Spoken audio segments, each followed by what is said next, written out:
Muy buenos días. Estamos desde el Mercurio Web en vivo esta mañana para hacer una entrevista muy importante. Estamos con el ingeniero Marcelo Jaramillo, ¿no?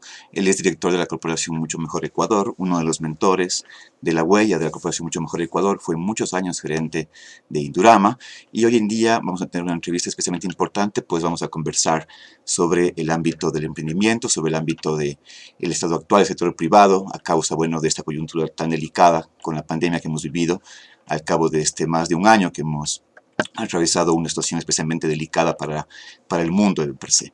¿Cómo está? Muy buenos días, Marcelo. ¿Cómo ha pasado? Bienvenido a la señal del Mercurio. Estamos transmitiendo para Cuenca, para la SUAY, para el mundo entero. ¿Cómo está?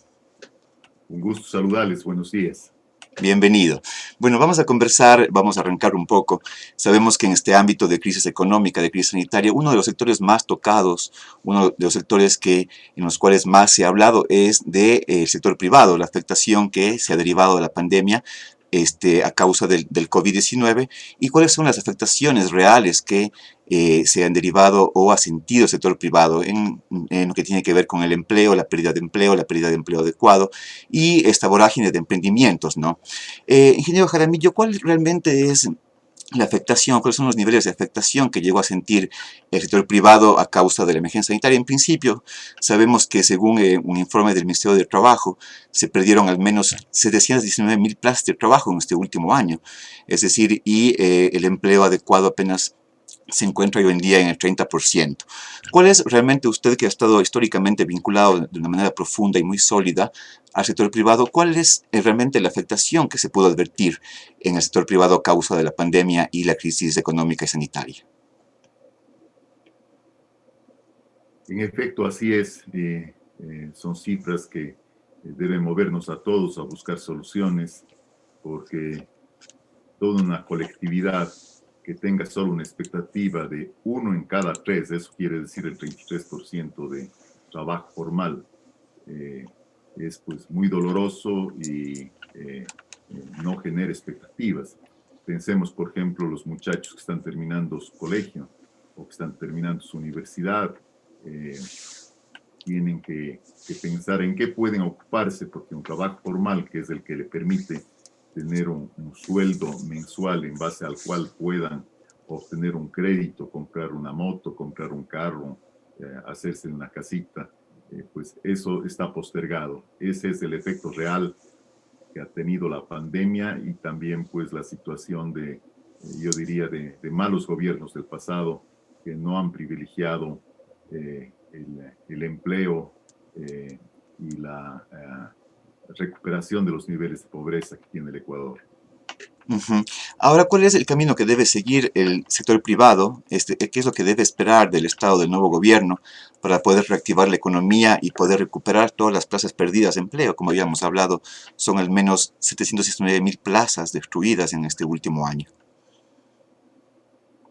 Bueno, yo creo que el sector privado ha tenido una actitud, eh, sector privado que está sumado no solamente por empresas grandes, ¿no es cierto? A veces uno piensa que el sector privado son los bancos, son las grandes industrias. No, el sector privado es eh, todas las pequeñas empresas, todas las actividades, todo el desarrollo agrícola, todo hace el sector privado. Y lo que siempre ha tenido una virtud predominante y que hoy tiene que mantenerse es esa confianza, esa esperanza, esa fe, esa tenacidad, esa lucha para decir, vendrán días mejores y hoy, en este momento, haré mi mejor esfuerzo. Yo creo que eso, obviamente, se motiva con gobiernos que respeten la libertad, que respeten al sector privado, al libre juego de la oferta y la demanda, pero con responsabilidad social. Entonces, eso estimula y en todo caso es más motivador el trabajar dentro de sus parámetros. Sin embargo, eh, creo que en todo caso el sector privado siempre ha mantenido esa posición de luchar, de tenacidad, de seguir adelante. Eh, Nos ha tocado tiempos muy cambiantes en el periodo de trabajo que yo he tenido desde el año 71 en el que comencé mi trabajo. Eh, Han pasado cuatro crisis, grandes crisis, macrocrisis. El año 81, que fue la crisis de los petrodólares, que se llamó, porque hubo una macro devaluación, pasó de 25 sucres a 100 sucres, 4 veces se devaluó la moneda en ese momento, y solamente había endeudamientos en dólares, entonces las empresas tuvieron una gran pérdida y hubo que afrontar. En el año 2000, igualmente por un proceso de irresponsabilidad en el gasto público de los gobiernos en ese momento, tuvo que pasarse al dólar y teniendo pues un gran cambio en el tipo de cambio de 9.000 a 25.000 sucres por dólar. Luego en el 2008, con la crisis de Estados Unidos que se extendió, vinculada sobre todo a los bienes raíces, a la burbuja de bienes raíces que se dio en ese entonces, también hubo otra crisis y ahora la de la pandemia. Entonces, en todos ellos se puede ver un denominador común para salir adelante, que es este de la tenacidad, de la esperanza, del esfuerzo y de vivir el momento haciendo lo mejor en este día. Es el mensaje que podría dar luego pues, de haber pasado estos 4 grandes periodos de crisis. Exactamente.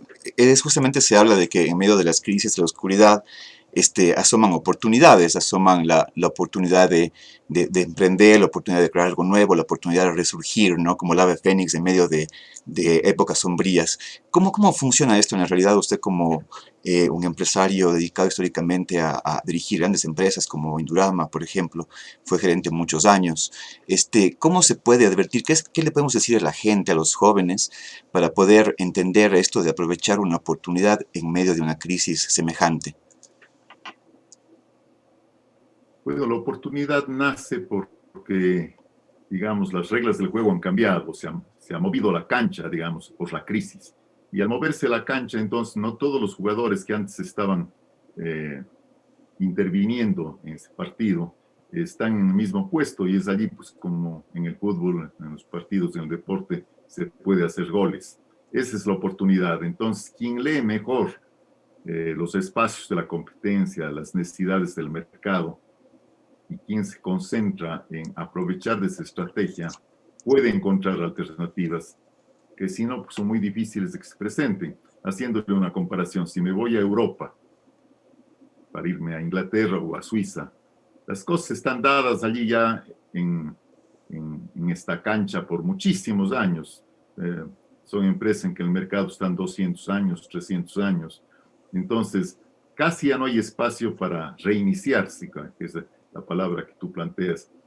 Pero en mercados nuevos como los nuestros de Latinoamérica y en particular después de una crisis, entonces se mueven la competencia y se mueven también los clientes y el mercado y entonces uno si es que lee adecuadamente, la respuesta a tu pregunta es hay que leer adecuadamente qué es lo que requiere el mercado y qué es lo que están haciendo los otros oferentes y encontrar allí un espacio. Por ejemplo, no hace mucho tiempo, apenas un año y medio, yo había observado de que en Europa Globo como delivery había crecido sustancialmente. Nunca me imaginé que habría llegado y crecido tanto este esquema de deliveries aquí en el Ecuador. No digo que tampoco sea un esquema súper atractivo e interesante, eh, pero es algo que no existió antes y que con la pandemia se ha desarrollado. Todo lo vinculado al Internet, al Zoom, a tener esta conectividad, a lo que es redes sociales, pues son grandes oportunidades que uno tiene que entender. Por ejemplo, antes teníamos y nos entregaban en los teléfonos las páginas amarillas, no sé si usted recuerde. Ahora esta mañana necesitaba el contacto y entré en Google y puse el nombre de ese establecimiento comercial y puse Ecuador y estuvo allí y pude comunicarme enseguida, no me demoré ni tampoco tuve que irme a retirar, entonces me mandaron al internet, por consiguiente las impresoras, el internet es algo que tiene que desarrollarse, se está desarrollando muchísimo para este nuevo proceso. Pero la regla general es estar muy atentos al mercado, a los clientes, a lo que quieren los clientes. Hubo un tratado conocido con el nombre del Océano Azul. este mensaje es muy parecido a lo que yo estoy planteando, y es de que eh, con una buena investigación de lo que quiere el cliente, hay muchas cosas que le está dando al cliente y que no son necesarias. Por ejemplo, a veces viene en el carro la posibilidad de poder activar el volumen desde el volante, pero la mano derecha está exactamente a 15 centímetros de las perillas del radio, y nunca he utilizado yo lo que correspondía a controlar el volumen en la mano izquierda, pero eso significa desperdicios de costo que no valora el cliente. Entonces, en todo eso, quien descubra esa oportunidad puede generar un espacio. Puntualmente, mi experiencia en el caso de Indurama fue, ya relacionado a la corporación Mucho Mejor Ecuador, lo que me motivó a mí es la calidad y el servicio. Es algo que sí valoraban en ese momento los clientes, y una respuesta de atención al servicio, pues, si se daba por parte de la competencia en 3 días, en 5 días, pues era acertado. Incluso cuando uno hacía el reclamo, le decían, sí, en 2 o en 3 días va a estar ya listo su producto. Entonces nosotros nos empeñamos en que la calidad del producto tenga menores daños, y sobre todo que la presencia de servicios sea inmediata en 24 horas. Para poner ejemplos de lo que puede requerir el cliente y hacer una diferencia en la competencia. Ujú. Usted hablaba de encontrar nichos de mercado o oportunidades de mercado, hablaba del delivery, hablaba de la era digital, pero según la encuesta nacional hecha en diciembre de 2020, de la encuesta nacional del INEC de empleo, subempleo y desempleo, encontramos que hay un 51% de informalidad en el Ecuador, es decir, tras casi un año de pandemia. Es decir, ¿qué otras oportunidades en ese ámbito se pueden encontrar más allá de lo que es ámbitos como las redes sociales, como la era digital, como el delivery? ¿Qué otras oportunidades puede encontrar el común de los mortales, que es el que está sintiendo más, con mayor fuerza la crisis? Usted sabe que América Latina es el continente más desigual del mundo, según el último informe de las Naciones Unidas para el Desarrollo. ¿Qué oportunidades puede encontrar esta gran masa de la población que, según el INEC, es el 51% que se encuentra en el ámbito informal? Bueno, yo creo que lo que primero debe hacerse es fortalecerse la educación, ¿no?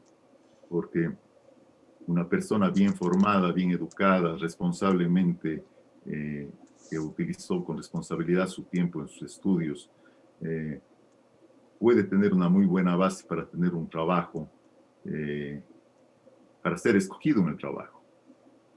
Así como hablábamos de que en el mercado, cuando uno hace un emprendimiento, puede encontrar una diferencia. Si aplicamos ese mismo concepto a la educación, entonces uno sí puede distinguirse de los demás, pensando y reflexionando qué es lo que las empresas necesitan de mí cuando yo trabajo. Y si en la entrevista yo expongo esos temas, y sobre todo soy eso, porque no se trata de una entrevista de engañar, ni de mentir, ni de presentarse lo que uno no es. Allí se dan cuenta enseguida, pues yo he hecho centenas de entrevistas. Uno se da cuenta enseguida cuando le están usando una palabra común, no sé si es genérica, le están guayabando, le están engañando. Entonces, eh, desde ahí uno puede ya marcar una diferencia para tener un trabajo, para ser escogido en el trabajo. Y luego, mientras realizo ese trabajo, debo estar atento para poder distinguir actividades y emprendimientos, que pueden estar en muchos campos, ¿no? Por ejemplo, el otro día compré en un supermercado unas papitas de yuca.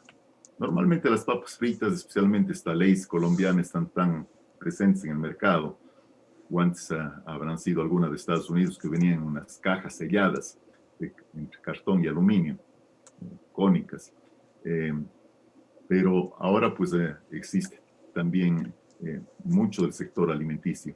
Y cabalmente la apertura comercial, los convenios comerciales con otros países, especialmente con Estados Unidos, con Europa, van a permitir el que uno pueda desarrollar esos productos para exportación. En general, yo creo que uno debiera observar qué es lo que se está exportando del país y qué es lo que otros países importan principalmente. Entonces, es una de las ventajas cabalmente de los jóvenes que tienen tanta facilidad ahora con Internet y con las búsquedas, se puede preguntar y decir cuáles son los principales productos alimenticios que importa la Comunidad Europea, los principales productos alimenticios que importa Estados Unidos procesados al vacío. Y uno puede poner todos los rangos de búsqueda y le van a dar ahí la lista. Y a lo mejor allí uno puede encontrar qué es lo que puede hacer dentro de nuestra comunidad y quizás pues, poder desarrollar algo de eso. Igual son, por ejemplo, los patacones, que era algo propio de nuestros ceviches, seguramente de la misma zona de Manabí. Ahora pues ya vienen enfundadas en diferentes formas. Dentro del sector agrícola de exportación, creo que se va a desarrollar muchas actividades y posibilidades, pero siempre el requisito va a ser esa apertura de investigación, esa estrategia de decir qué es en lo que yo puedo ser diferente y obviamente la lucha, la tenacidad para que cada día sea un nuevo día con esa esperanza de hacer algo mejor. Ujú. Ahora, estamos en un ámbito en el que emprender es uno de los caminos para poder, digamos, menguar la crisis o conseguir ingresos económicos. Y obviamente que la palabra emprender está súper usada, manoseada, incluso romantizada en este ámbito tan, digamos, adverso. Pero con su experiencia como un empresario, digamos, con tanta experiencia, ¿qué es lo que realmente significa emprender y qué es lo que le puede decir a los jóvenes o a las personas que están por emprender un negocio? ¿Cuáles son los lineamientos más importantes que deben tomar en cuenta para hacer un modelo de negocio sólido?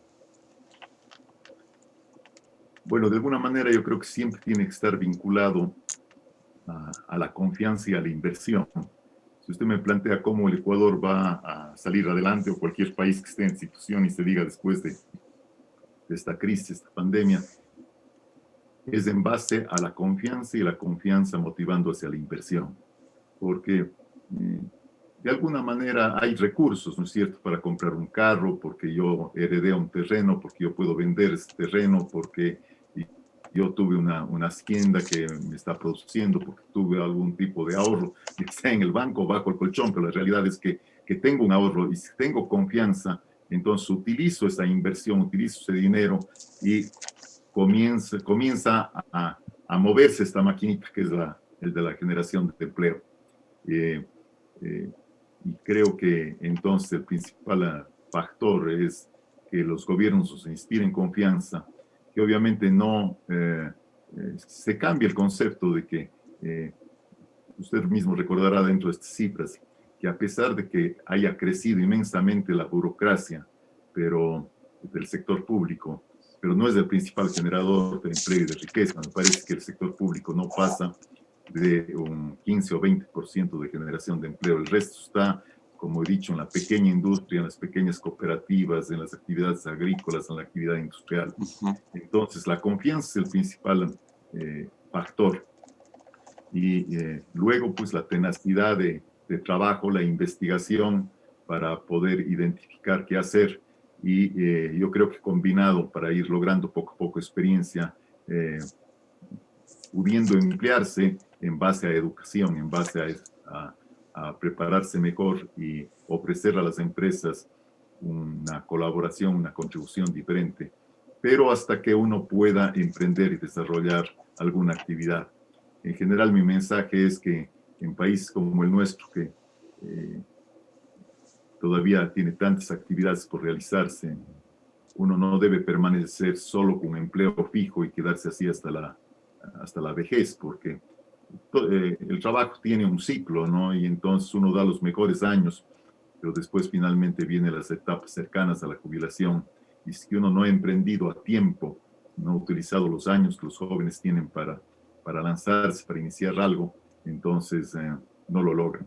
Creo que un ejemplo de emprendimiento que cumple con los requisitos de calidad y de esta oferta diferenciada hacia el mercado, hacia el cliente, son los productos de chocolate Pacari.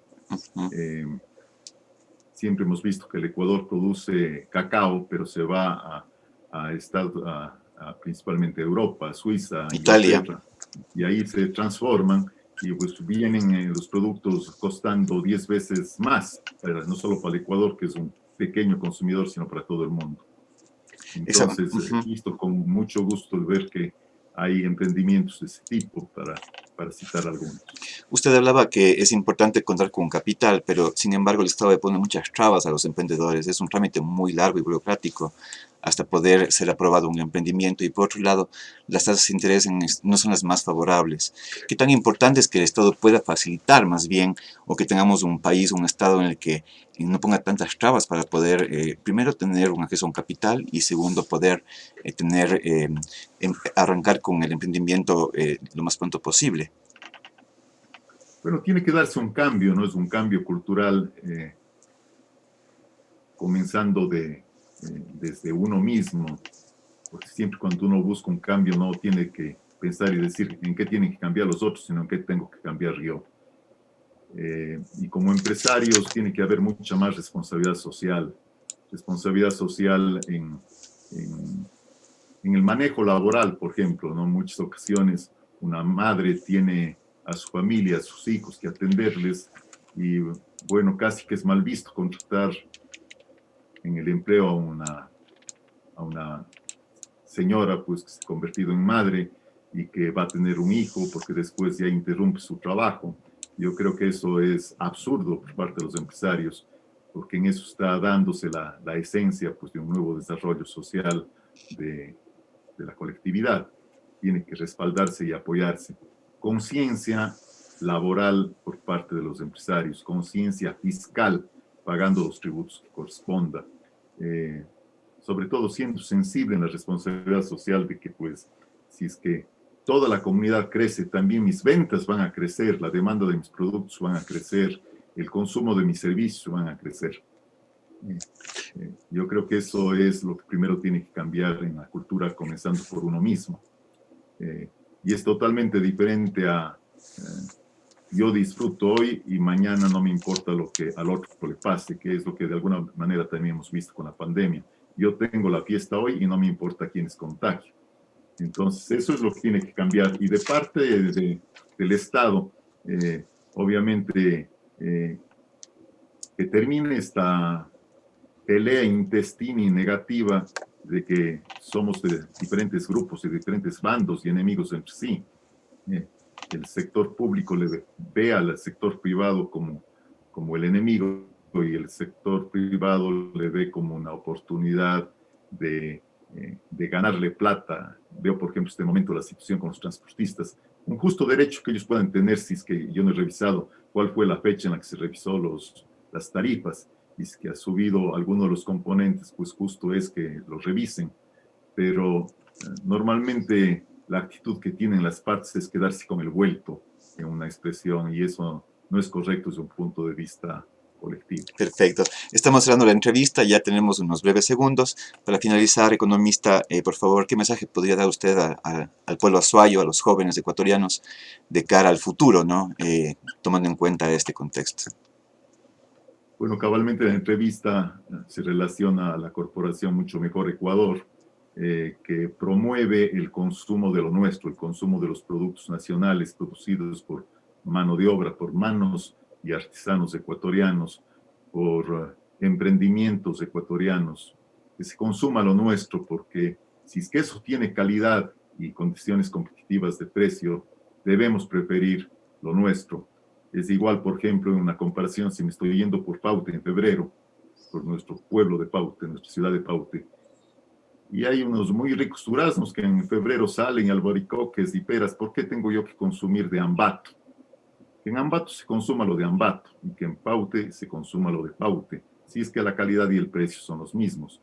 Porque entonces de esa manera yo estoy favoreciendo a los productores de la región más cercana en la que yo estoy. Eso mismo es aplicable a China, que además reclamar la calidad a China pues es muy difícil. En cambio, reclamar la calidad a un producto, a una textil, a un electrodoméstico hecho en el Ecuador, pues con calidad y con responsabilidad y con precio es lo adecuado. En estas condiciones uno debe preferir lo nuestro y se ve que el mundo va por allá. Yo creo que eso va a apoyar a que haya más empleo y que el Ecuador pueda salir adelante como es la esperanza de todos. Muchísimas gracias. Hemos estado con el economista Marcelo Jaramillo esta mañana en Diario El Mercurio.